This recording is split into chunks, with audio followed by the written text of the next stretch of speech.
गोकुळ सोबत गोकुल। आज अतिशय आनंदाची गोष्ट आहे की बॉम्बे हायकोर्टच्या नवीन इमारतीचं भूमिपूजन माननीय मुख्य न्यायमूर्ती चंद्रचूड साहेबांच्या हाताने होत आहे। ही देखील एक अतिशय गर्वाची गोष्ट आहे की महाराष्ट्रातले न्यायमूर्ती हे देशाचे मुख्य न्यायाधीश असताना त्यांच्या हाताने मुंबईमध्ये आज खरं म्हणजे या इमारतीचं भूमिपूजन होत आहे आणि त्याकरता जे उपस्थित आहेत तेही सगळे महाराष्ट्रातलेच न्यायमूर्ती आहेत किंवा महाराष्ट्रात राहिलेले अशा प्रकारचे सर्व न्यायमूर्ती आहेत। त्यामुळे ही अतिशय आनंदाची गोष्ट आहे। खरं म्हणजे गेले जवळपास 7-8 वर्ष ही नवीन इमारत व्हावी अशा प्रकारचा प्रयत्न चालला होता।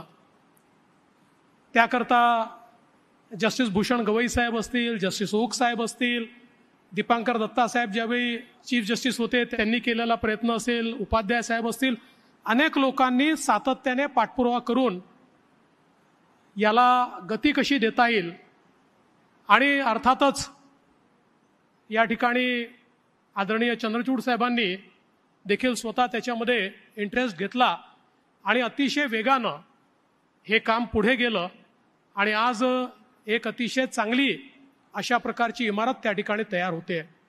मला आठवतं की पहिल्यांदा बीकेसीला ही इमारत करता येईल का अशा प्रकारचा प्रस्ताव आला, पण एवढी मोठी जागा ही बीकेसीला मिळू शकत नाही हे लक्षात आल्यानंतर त्यावेळेस मी मुख्यमंत्री होतो आणि विधी व न्यायमंत्री देखील होतो आणि त्यावेळेस मग आम्ही हा विचार केला की ही जागा शासनाच्या मालकीची आहे, PWDची जागा आहे, त्या ठिकाणी आमचे क्वार्टर्सही आहेत, ते आम्ही रिडेव्हलप करणार आहोत आणि म्हणून या ठिकाणी आपण अशा प्रकारचं हे कॉम्प्लेक्स तयार करू शकतो आणि हळूहळू करत आज हा दिवस आलाय आणि मला विश्वास आहे की भूमिपूजनानंतर देखील अतिशय रेकॉर्ड वेळेमध्ये हे काम आम्ही पूर्ण करू आणि निश्चितपणे याचं उद्घाटन देखील चांगल्या प्रकारे होऊ शकेल।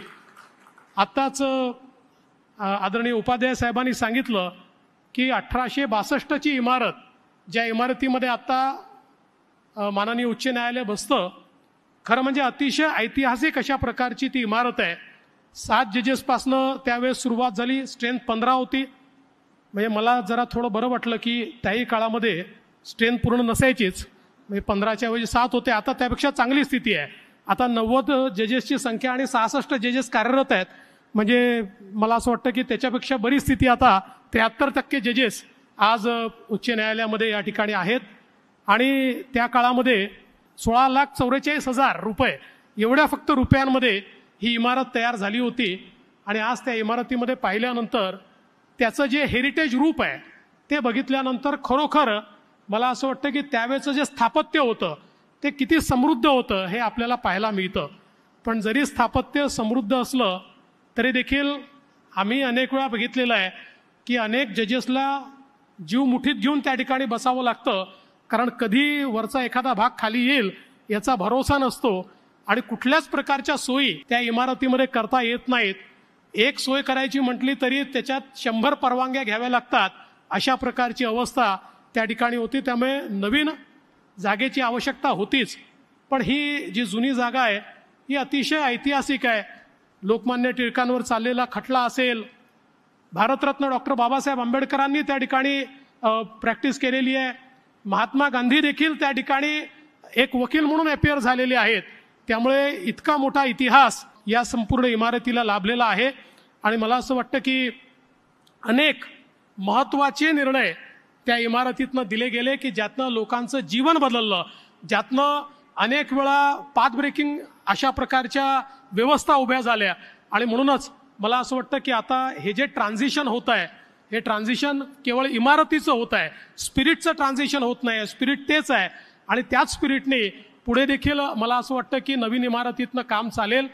एक गोष्ट निश्चितपणे सांगितली पाहिजे की जेव्हा इथे हायकोर्ट न्यायचं ठरवलं आणि ऑनरेबल जजेसनी त्याच्यामध्ये पुढाकार घेतला, पण आमचे अनेक वकील तयार नव्हते, त्यांना फार प्रेम या इकडच्या भागाशी होतं, पण जेव्हापासून कोस्टल रोड तयार झाला तेव्हापासून कुठलेच वकील आता म्हणत नाही की त्या ठिकाणी तुम्ही घेऊन जाऊ नका.